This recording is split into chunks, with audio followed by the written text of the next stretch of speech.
Channel 5 news நேர்களுக்கு வணக்கம். இன்னைக்கு நம்ம பார்க்கக்கூடிய விஷயம் என்னன்னா, பாஜக வந்து இந்த சாராயத்துறை அமைச்சருக்கு கண்டித்து வந்து இந்த டாஸ்மாக் முறைகேடு ஊழலை கண்டித்தும் வந்து டாஸ்மாக் இருக்கக்கூடிய தலைமை அலுவலகத்தை வந்து முற்றுகையிட்டாங்க.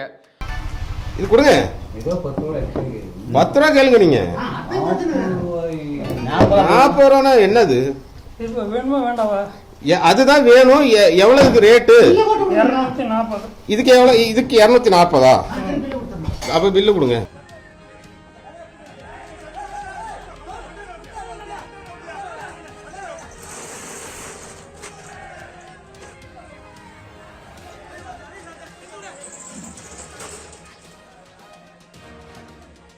இதில் இன்னொரு பெரிய விஷயம் என்னன்னா, அண்ணாமலை அவர்கள் சொன்னாங்க வந்து என்னன்னா, திமுக வந்து தொட நடுங்குது, ஒரு பயம் இருக்குது, மிகப்பெரிய ஒரு அச்சம் இருக்குது.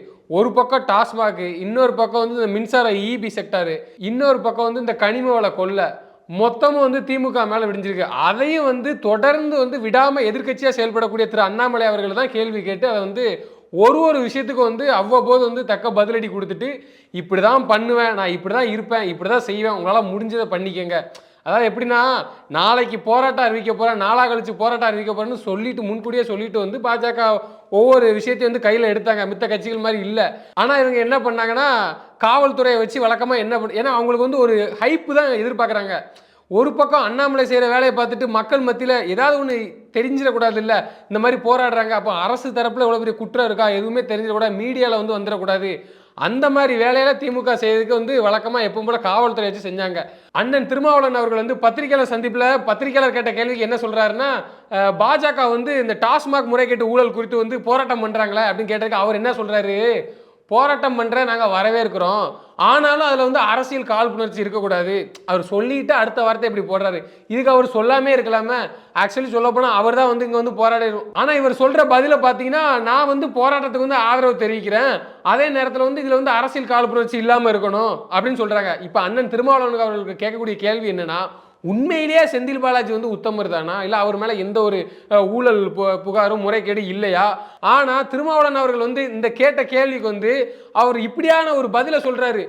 கட்சி சார்ந்த ஒரு பழிவாங்க என்ன கூட, இதில் பழி வாங்கினதாவே இருக்கட்டும், ஆமாங்க பாஜக வந்து பழி வாங்குது, தப்பு இல்லைன்னா இருந்துட்டு போக வேண்டியதானே. அதான் இப்போ எல்லாரும் கேட்கக்கூடிய கேள்வி. தான் மேலே தப்பு இல்லைன்னா செந்தில் பாலாஜி சொல்கிறாருல, சட்டப்படி நாங்கள் வந்து சந்திப்போம், சட்டப்படி நாங்கள் வந்து அதை வந்து எதிர்கொள்ள தயாராக இருக்கோம், அப்படி செஞ்சுட்டு போக வேண்டியதானே. அது எதுக்கு காவல்துறையை போட்டு நீங்கள் அடக்குமுறை பண்ணுறது? போராட்டம் பண்ணுறாங்களா, வழக்கமாக போராட்டம் பண்ணுறவங்களுக்கு என்ன பண்ணுவாங்க, போலீஸ் தன் பாதுகாப்பை கொடுத்துட்டு அதுக்கப்புறம் அரெஸ்ட் பண்ணுவாங்க. அந்த ப்ரொசீஜரை நீங்கள் பண்ணியிருக்க வேண்டியதானே. அந்த ஸ்பாட்டுக்கே விடலை, ஹவுஸ் அரெஸ்ட்டு. இது குறித்து கேட்க வேண்டியதானே. பிஜேபி தாங்க, ஆமாங்க இது வந்து பாசிச கட்சி, இந்துத்துவ கட்சி, ஓகே. ஜனநாயகத்தை பேசக்கூடியதானே அண்ணன் திருமாவளவன் அவர்கள். கூட்டணியில் கட்சிருக்கக்கூடிய ஒரு சில பேர் அதானே பேசுகிறாங்க. அவ்வப்போது மட்டும் பேசுகிறீங்க, அது எதுக்கு? உங்களுக்கு டிமாண்ட் வைக்கிறதுக்கு.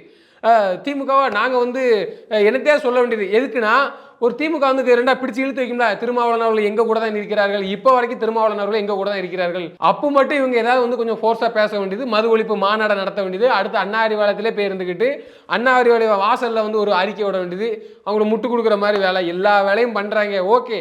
ஆனால் இதுலேயுமா கொஞ்சம் கூட நீங்கள் வந்து பேசக்கூடிய இந்த ஜனநாயகம், நேர்மையான முறை, மக்களுக்கு ஒரு மக்கள் விஷயமா இருக்குது, இதில் வந்து மக்கள் வரிப்பணத்தை கொள்ளையடிச்சிருக்காங்க, கொள்ளையடிச்சு தான் அந்த அரசு வந்து அரசே நடத்துது, அந்த பணத்தில் தான் வந்து மாதம் பெண்களுக்கு 1000 ரூபா அந்த மாதிரி அரசு திட்டங்களை செய்கிறாங்க அப்படின்னு ஒரு குற்றச்சாட்டு இருக்குல்ல.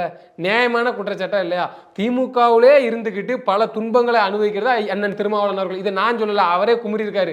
எப்படின்னா, இந்த ஆளுங்கட்சி ரூலிங் பார்ட்டியில் அவங்க இருப்பாங்க, ஆனால் இந்த அரசில் தான், இந்த ஆட்சியில் தான் சாதிய அடக்குமுறை, சாதியை வந்து கொலைகள், ஆணவ கொலை, இது எல்லாமே நடக்கும். அதுக்கு அவ்வப்போது அவங்களும் வந்து குரல் கொடுத்துக்குவாங்க. ஆனால் பெருசாக எதுவும் கேட்க மாட்டாங்க. கேட்டால் அந்த பக்கம் இல்லை பாஜக மாநிலத்தில் பாஜகங்கிற ஒரு கட்சி ஆட்சியே பிடிக்கல, அதிகாரத்தில் கூட இல்லை, இப்போ வரைக்கும் இல்லை. 50 ஆண்டு காலம் மாறி ஆட்சி செஞ்சது இந்த திராவிட கட்சிகள். அதோட கூட்டணி வச்சுக்கிட்டு இருக்கும்போதெல்லாம் எல்லாத்தையும் அனுபவிச்சுட்டு இருக்கிறது இந்த கூட்டணி கட்சிகள்.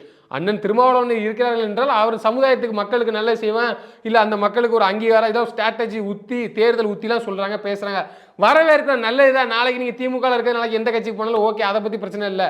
ஆனால் இது குறித்த கேள்விக்கு அண்ணன் ஸ்ட்ராங்காக நின்றுக்க வேண்டியதானே. இல்லாட்டா அவர் இதை பற்றி பேசியிருக்கே வேண்டாமே. வைகோ எப்படி மௌனம் காத்துட்டு போகிறாரு, இந்த கம்யூனிஸ்ட் கட்சியெலாம் மௌனம் காத்துட்டு போகிற, அதே மாதிரி போக வேண்டியதானே. இல்லை, நாங்கள் வந்து ஆதரிக்கிறோம், அது எப்படி நாங்கள் ஆதரிக்கிறோம், ஆனால் இதில் வந்து அரசியல் தலையீடு கால் பண்ணி வச்சிருக்கக்கூடாது. இவர் உண்மையிலே திருமாவளவன் அவர்களுக்கு தெரியலையான்னு எனக்கு தெரியல. செந்தில் பாலாஜி மேலே வைக்கக்கூடிய குற்றச்சாட்டு, ஊழல் குற்றச்சாட்டு, இதெல்லாம் அவருக்கு தெரியவே தெரியாதா, இல்லை உண்மையிலே தெரியாதா, இது என்னன்னு தெரியல. ஏன்னா அவ்வப்போது சமூகத்தில் நடக்கிறதையும் அரசியல் சூழலையும் நன்கு அறிந்தவர் தான் அண்ணன் திருமாவளவன் அவர்கள்.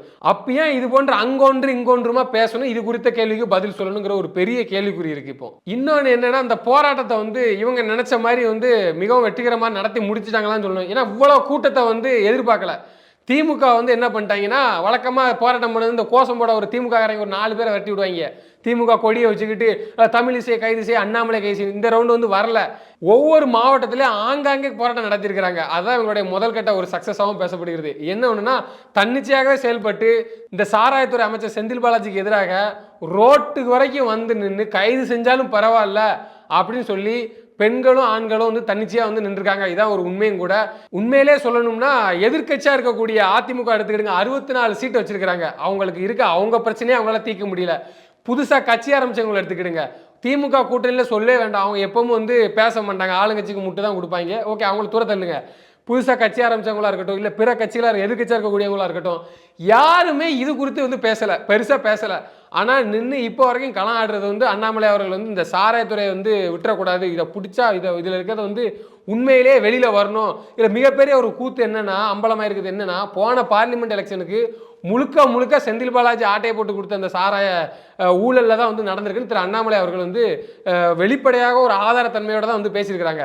அதே மாதிரி தான் சட்டமன்ற தேர்தலுக்கு வந்து பலாயிரம் கோடி, அதாவது ஓட்டுக்கு 2000 ரூபா வந்து இப்போவுமே வந்து திமுக வந்து ஸ்டடி பண்ணி வச்சுட்டாங்க. கொள்ளையடிச்ச காசை ஃபுல்லாக வந்து ஸ்டடி பண்ணி வச்சுருக்காங்க. இந்த சாராயத்துறையில் முக்கியமாக அதில் அடித்த ஊழல் தான் வந்து கடுமையாக வந்து சம்பாதிச்சு வச்சுருக்காங்கன்னு சொல்லி அதையும் எடுத்து வெளிப்படையாக வந்து பேச ஆரம்பிச்சிட்டாங்க. அதே நேரத்தில் சாராயத்துறை அமைச்சர் அவ்வப்போது சொல்கிறாரு, அண்ணாமலைக்கு எப்படி தெரியும் இடி ரைடு வருது, அது அந்த 1000 கோடி ரூபான்னு கரெக்டாக சொல்கிறது எப்படி தெரியும், இது எப்படி முன்கூட்டியே சொல்லி வச்ச மாதிரி இருக்குது. அப்போ அது மாநில தலைவர் அண்ணாமலை அவர்களுக்கும் ஈடிக்கு என்ன ஒரு அண்டர்ஸ்டாண்டிங்கு, வழக்கமாக எல்லோரும் சொல்கிறது தான், பாஜக பின்னாடி இருக்குது ஈடி அனுப்புது அப்படின்னு பேசுகிறது தான். அதே நேரத்தில் இதை வந்து அவங்க வந்து ஸ்ட்ராங்காக வைக்கிறாங்களாமா. எப்படின்னா, இது எப்படி முன்கூட்டியே அவங்களுக்கு தெரிஞ்சுது, அப்போ கூட்டு சதி தானே, அப்போ திட்டமிட்டே புனைக்கிற ஒரு கதை தானே, திட்டமிட்டே பார்க்குற வேலை தானேங்கிற மாதிரி வந்து ஸ்ட்ராங்காக வந்து அழுத்தமாக சொல்கிறாங்க. இதில் என்ன மிகப்பெரிய ஒரு வேடிக்கை என்னென்னா, அவர் என்ன சொல்லியிருக்காருன்னா, அண்ணா பல்கலைக்கழக விவகாரமே அது குறித்த உண்டான யார் அந்த சார் அந்த சார் யார்கிட்ட பேசினா அது முதற்கொண்டு ஆடியோ என்கிட்ட இருக்குது. எப்படி சட்டப்படி பார்த்தா ஒரு விஷயத்தை வந்து வாங்குறதும் திருடுறதும் வந்து தப்பு தான். ஆனாலும் இந்த காவல்துறை என்னைக்கு வந்து தாமாக உண்மையை வந்து சொல்ல போகிறாங்க, யார் அந்த சார் யார்கிட்ட பேசியிருக்காரு இந்த சார் அப்படிங்கிறது வந்து சொல்கிற வரைக்கும் நான் விட மாட்டேன், வெளிப்படையாகவே அறிவிச்சிட்டாரு. இப்போ அவருக்கு தெரிஞ்சதாகவே இருக்கட்டுமே, அவர் அந்த துறையில் இருந்திருக்காரு, ஒரு போலீஸ் ஆஃபீஸர், ஒரு ஐபிஎஸ் ஆஃபீஸர், தெரிய தான் செய்யும்.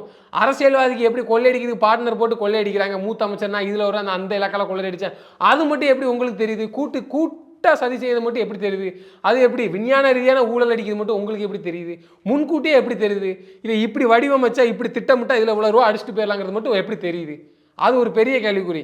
உங்களுக்கு கொள்ளையடிக்கிறதுலாம் வந்து தெரியுதுலாம் பெருசாக தெரியாதான், ஒரு உண்மையை கண்டுபிடிச்சிட்டாங்க, அது இருக்கட்டுமே, தெரிஞ்சதாகவே இருக்கட்டுமே, நீங்கள் என்ன அவ்வளோ பெரிய உத்தமர்களா, இல்லை அவர் ஒரு தவறே செய்யலையா, இல்லை இப்போ வரைக்கும் நிரூபணம் ஆகலையா, அந்த வழக்கு இப்போ வரைக்கும் சந்திச்சுட்டு இருக்கக்கூடிய விஷயம் எந்த மாதிரியான விஷயம், கோர்ட்டே உங்களை என்ன கேட்டிருக்கு, நீங்கள் இன்னும் அந்த அமைச்சர் பதவியில் இருக்கணுமா, நீங்கள் அதில் உட்கார்ந்துக்கிட்டு தான் வேலை செய்யணுமா, கேட்டுதான் கேட்கலையா, அது எப்படி இவர் வந்து அமைச்சராக இருந்துக்கிட்டே ஜெயிலுக்குள்ளே இருந்துகிட்டே 1 லட்ச ரூபா 1.5 லட்ச ரூபா சட்டமன்ற உறுப்பினர் சம்பளத்தை வாங்கின ஒரே அமைச்சர் மரியாதைக்குரிய மாண்புமிகு சாராயத்துறை அமைச்சர் செந்தில் பாலாஜி மட்டும்தான். எனவே இவர்களுடைய ஊழலையும் இவங்க அடித்த கொள்ளையும் அவ்வப்போது எடுத்துரைக்கிறது வந்து எதிர்க்கட்சியாக செயல்படக்கூடியது திரு அண்ணாமலை அவர்கள் மட்டும்தான். ஏன்னா அந்த அளவுக்கு ஃபோர்ஸாக யாருமே இறங்கலை. சமீபத்தில் கூட ஒருத்தர் சொன்னார், அடுத்த 65 வாரங்களுக்கு வந்து நாங்கள் தான் எதிர்க்கட்சியாக செயல்படுவோம்னு சொல்லி சொன்னாங்க. ஓகே, புதுசாக இருக்கக்கூடிய கட்சியில், ஆனால் இது குறித்து ஏன் பேசலை? பிரதான விஷயமே ஆளுங்கட்சியை நீங்கள் அட்டாக் பண்ணி யாராக வேணாலும் இருக்கட்டுமே, ரூலிங் பார்ட்டிக்கு நாங்கள் அடுத்த ரவுண்டு வரப்போகிறோம்னா அப்போ எதை சொல்லி செய்வாங்கன்னா, இவங்க அடிக்கிற ஊழல் தான் மெயின் இஷ்யூவாக இருக்கும். அப்புறம் பெண்கள் பாதுகாப்பு வழக்கமாக இருக்கிறதுக்கு இவர் வந்து வெளியிட்டு பேசுவாராம், ஊழலை வந்து கண்டுபிடிச்சி இப்படி ஒரு விஷயம் நடக்கு அப்படின்னு சொல்லி இவர் முன்கூட்டியே பேசுவாராம்.